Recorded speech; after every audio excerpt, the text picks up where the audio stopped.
before a battle can begin. A smart warrior will look into the strategy and logistics for the battle they are about to fight and, if it is worth fighting at all. This first part is all about how a fight between Alastor and Stolas would probably not occur. However, this does not mean I am ending the story here.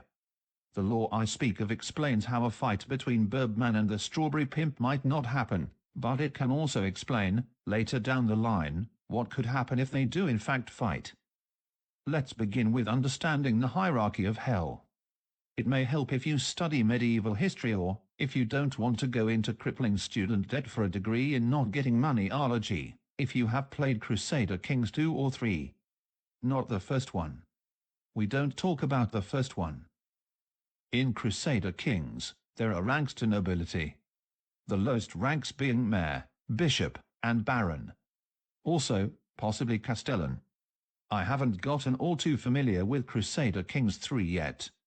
The highest attainable being Emperor. Technically you can go higher than that by playing as the Pope, which is a dead end, or reforming a religion and placing yourself and your heirs as the heads of the religion. Kind of like Henry VIII and his descendant, Her Majesty, Queen Elizabeth II. Which would make you the head figure of not just your own nation, but any nation that follows your religion. But we're not gonna get into that much. From lowest to highest, the ranks roughly go: Castellan, Mayor, Bishop, Baron, Count, Duke, King, Emperor. I've made this rough graph to show the demon hierarchy. At the very top is the Magnes. The king of hell, Lucifer, his wife Lilith, and daughter Charlie. And beneath them are the notable members of demon nobility I've talked about in other videos. The Magnes are at what you could call the king level. Lucifer is at the highest point on the feudal scale. King of all of hell. Remember when I mentioned the emperor and head of religion thing? Well, apparently Lucifer and the big man Stan are two different beings. There is mention of the Stan man in the show. Like this homeless demon with a sign. This is the only time I can remember the Stan being mentioned by name. There is this weird shadowy dude who appears to have another, smaller shadowy dude with him, as well as another shadowy dude who walks up to Lucifer and says, "No, your daughter has a big gay." And so her dad and the big demon guy are all like, "Fuck you!" Whether or not any of these rude dudes are the main man Stan, Viv has confirmed that he does exist in this universe, but if you'd think he'd be higher than Lucifer on the graph, being at the Emperor, and probably head of religion level, you might be wrong. He is stated as being a separate character from Lucifer, but he is not stated as being the ruler of hell. That's still Lucifer. See, Satan wasn't always thought of being the devil and the same thing as Lucifer. There was a whole sect of Christianity known as Messileans, who believed Lucifer was an angel, separate from Satan, or something like that. And they would speak of him as casually as Jesus in modern day. Christ on a bike. Jesus H. Christ. Jesus take the wheel. Well, they'd say, "May Lucifer bless us," and not be complete creeps about it. They did however allow incestuous relationships, but then again, what Christian sect didn't? The difference between incestuous Messileans and the Catholics was the money lining the Pope's pockets. I probably got a lot of that wrong. I'm not entirely up to date on the thousands of different sects of every religion and all of their very specific details. Right. So I'm going to keep Lucifer as the top of the graph. We'll get into Satan being separate later. Beneath the Magnes are the Goetia demons and the Overlords. As it turns out, the von Eldritches are Overlords, despite them being pure demons who were never mortal. We'll talk about the von Eldritches and the Overlords later. The Goetia demon rank consists of Stolas, his wife Stella, and their daughter, Octavia. But I'm willing to bet there are more. 71 more at least. 71 I refused to make a video about. I did make a video about not making a video about them, however. The Goetias are at the Duke level. Now you may be thinking, it would be super inefficient to have 71 people in charge of a duchy, wouldn't it? To that, I say, let's go back to Crusader Kings. In Crusader Kings, There are many noble families, dynasties. These dynasties can have members all over the map. Some of them rich, but not in charge of governance. Some can be the god emperor heads of religions, and of course, anywhere in between. Also lousy priests and nuns who can't do anything. But you only do that if you don't want them to inherit all your shit because they suck. But you can make them pope. Or the head of your religion if you didn't decide to make your religion have you as the head of faith for some reason. Anyway, you can become the head of the dynasty. The most prominent, famous, pious person in all the family. What does this do? I don't know. But for the Goetia family, good old Stolas von Goetia is probably the head of the family. Or caste. Considering all the fallen angels are siblings. Here's a video explanation of that for you. Even though there are demons higher than him in the Ars Goetia. Such as. But that's not really important. I will however mention one of the demons underneath Stolas. That, being barbers. Whose name I am not redacting because of this guy. I have weird rules, but they're mine, and I'm sticking to them. Anyway, yes, Stolas, head of the family. And as the head of the family, he's in charge of ensuring they carry out their responsibilities, keep their holdings nice and clean, do their jobs, and don't piss off Lucifer. See, one demon of the Goetias isn't in charge of a certain part of hell. One demon of the Goetias is in charge of the Goetias themselves. The Goetia family as a whole takes the spot on the duke level. But Stolas is the head of the Goetia family. In charge of not a holding made of land, but of bodies. You could say the Goetia family, their assets, and their responsibilities, are a principality, and Stolas is a prince. Oh, would you look at that, he is. Canonically speaking as well. The child of a prince and princess is still called a prince or princess. I'm about to get all fancy sounding. Stolas's full name and title would be Stolas von Goetia. Prince of the Goetia caste. Brother of Lucifer Magnae. King of Hell. Husband of Stella von Goetia. Princess of the Goetia caste. Sister of Lucifer Magnae. Mother of Octavia von Goetia. Princess and heir to the Goetia caste. Niece of Lucifer. King of Hell. And first cousin of Charlotte Magnae. Princess and heir of Hell. Notice I didn't say Stella was Lucifer's sister-in-law. That's because she isn't. Well, she is. Technically. But she is also his sister. Being children of God isn't all it's cracked up to be. Especially when he's your dad. If they were human, this would be a lot more awkward. For them. It is still very awkward for us. A principality is a complicated title that I'm not going to get into. I'm keeping them at the duke level. All nice and cozy. Right there. The Goetia demons, I believe, serve as a council of oracles and scholars in the service of Lucifer. It would seem that, once a month, the Goetias gather to predict future events, and then report their findings to Lucifer. I got 5 pieces of candy. I got a chocolate bar. I got a quarter. I got a rock. I received a vision of the future. There was nothing but fire, both devilish and holy. The bodies of my fallen brothers and sisters littered the streets. The forces of heaven had slain them in terrible vengeance. There is no future for us. Hell will fall. Hail not our king, my brother, our brother, the ruiner of man, the lord of the damned, warmonger, murderer, bastard, but beg for forgiveness from Father. We are truly doomed. I pray my daughter is spared. I beg forgiveness not for myself, but for her. It was not her fault she was brought into this world. 'Twas mine. I also got some Kit Kats.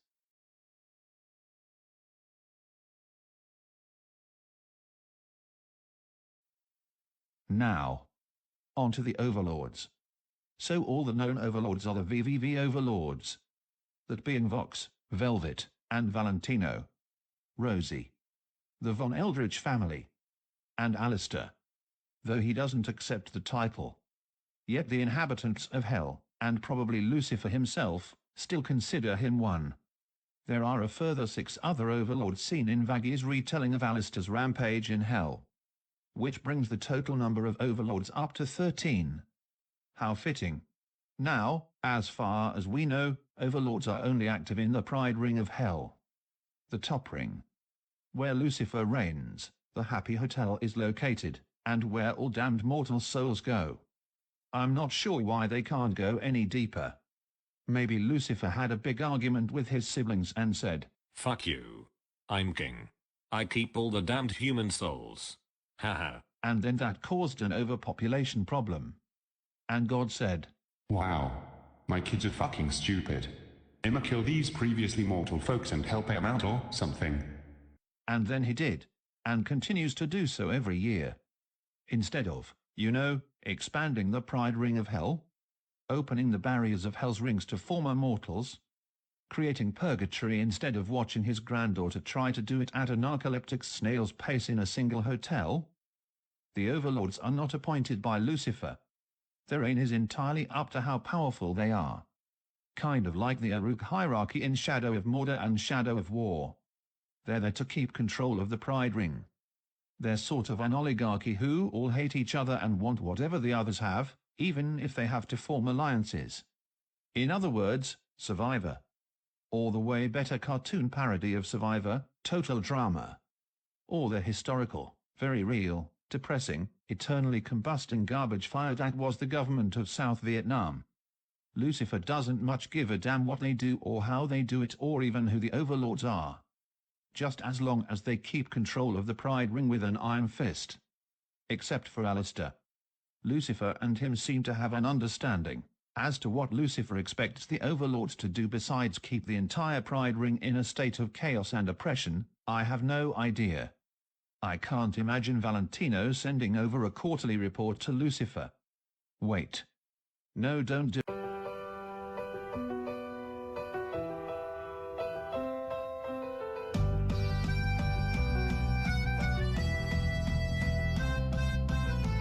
Spider-Man, you gotta help me. I'm a Twitch wanting on Xbox.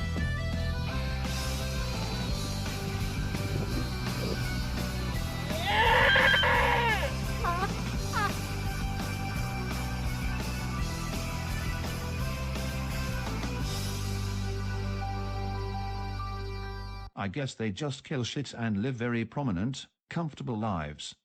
If you're a rampant extremist or a massive douche, you too can be in a position of power. Just come on down to the Pride Ring. All you gotta do is beat up this guy. Good luck. The von Eldritch family is in a really weird situation. As far as I can tell, Bethesda and Frederick are fallen angels. Their son and daughter are hellborn. Yet they're still only overlords. I have no idea if Lucifer would allow anyone to tussle with them. They're apparently very close. Charlie and Salivary Glands, check the upper right corner, were a couple once. Probably a scheme set up by the two families. It didn't go anywhere though, because... Interestingly, the von Eldritches didn't show up in Vaggy's depictions of Alastor's romp through hell. So I guess maybe Lucifer forbid a fight between them? Maybe. Anyway, have you seen those devilish smiles? A lot of demons seem to have them.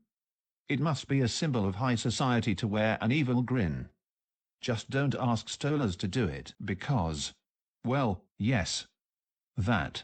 But also because he's severely depressed and finds little meaning in anything he does.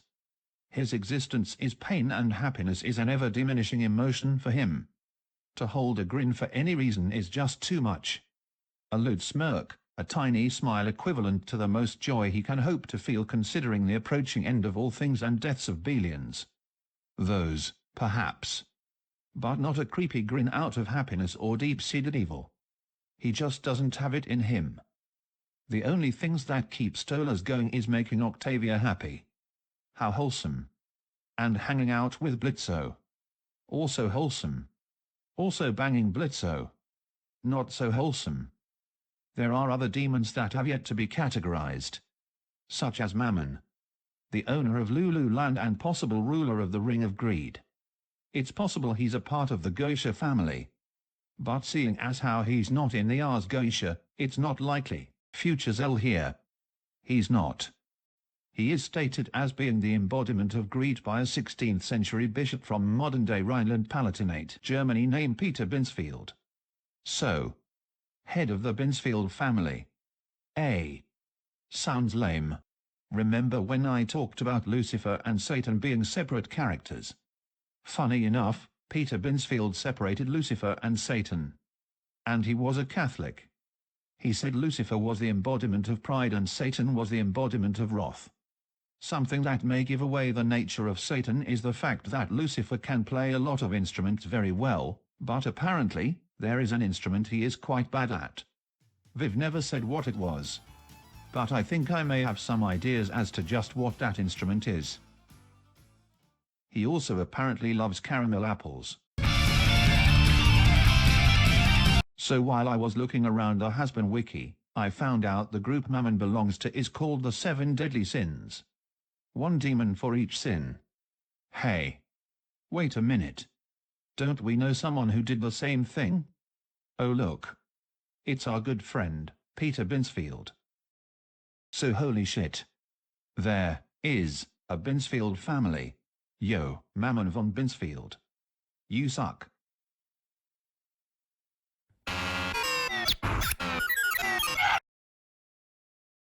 Peter Binsfield's writings on the depictions of demons are clearly another source Viv used.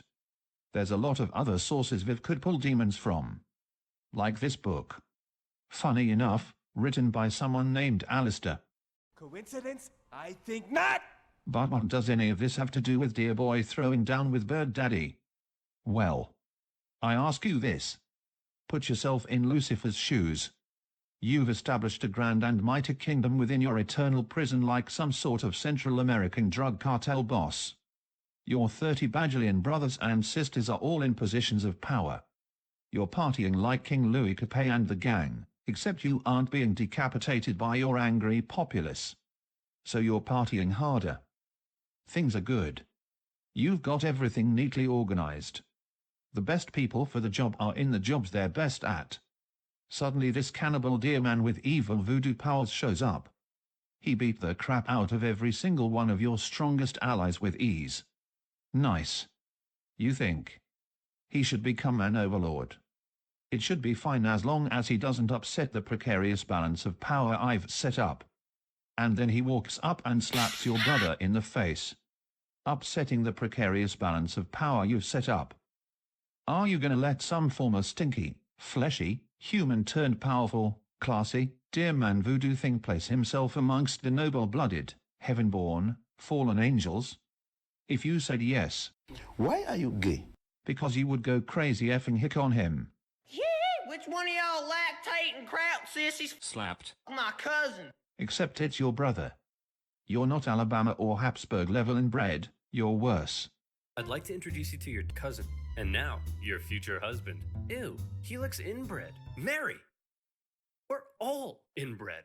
'Cause you and me, we're like brothers, only closer. Stellas, please. Don't say it like that, mother of me. And this was the case with feudal monarchies. No, not the inbred thing. Not specifically. The outsider fighting thing. Say you're a mighty king. Say some piece of shit count wants to take another county neighboring him. But that county's within your borders. He can just declare war on the count underneath you and take it, right? Wrong. He's taking your territory. That's like if your Jeff Bezos and Elon Musk came in, kicked the CEO of Whole Foods in the groin and then claimed Whole Foods as his. That's not gonna slide.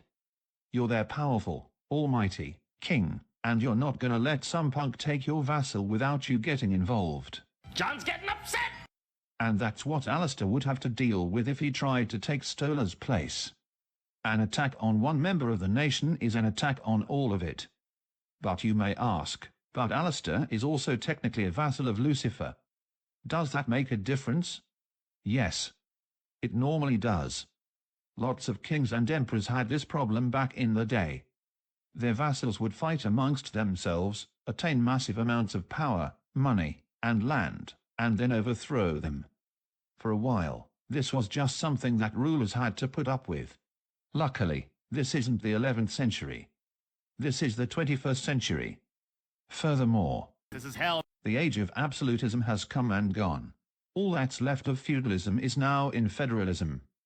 You know, Mayor Big Thumbs answers to Sheriff Mustache, and Sheriff Mustache answers to Governor Overinflated Ego. Governor Overinflated Ego answers to President Pile of Tambourines. The difference is their power is in check, for the most part, they're elected, for the most part, and they're obligated to follow the rule of law, for the most part. But you're not a weak, rich bureaucrat hoarding all the cash you can get to stay in office. You're an immortal magical demon man with magical demon powers. So screw that, you're going absolute monarchy. And your siblings can have jobs too, I guess. But they answer to you. And without any feudal contract nonsense. Your word is law. Alastor stays within the confines of being an overlord, and Stolas doesn't interfere with the overlords. You've built a very impressive tower of cards and no one touches it. It must be left neat and tidy. If Alastor attacked Stolas or Stolas attacked Alastor, it would be an act of war against Lucifer and all of hell. Those aren't very good odds. Wow. This surely makes a fight between Stolas and Alastor nearly impossible, you might say. But believe it or not, there is a reason Lucifer might allow Alastor to fight Stolas and even take his job. Let's say, once again, that you're Lucifer. Your bird-brain brother is a depressed, unmotivated wreck of a man who may just be losing faith in his pledge of loyalty to you. Or just because of some terrible prediction he made with his magic book and magic powers that he uses to do the job you specifically tasked him to do because you trust him and he's good at it. Humbug. He doesn't know anything. You're the king of hell. Also a pride-ridden, self-centered jerk of a man, which may explain why you're unable to accept the truth that the end of times is coming, but that doesn't matter. Then some dear voodoo man comes in, agrees to help your daughter rehabilitate damned souls, but only does so out of boredom. He doesn't believe in salvation. He's also really powerful. Not as powerful as you, of course. He's also made it clear he respects you. But he is still only a former mortal. He can't be entrusted with the immense power and responsibility of the Goetia caste. Only the most devoted, determined, and disciplined can...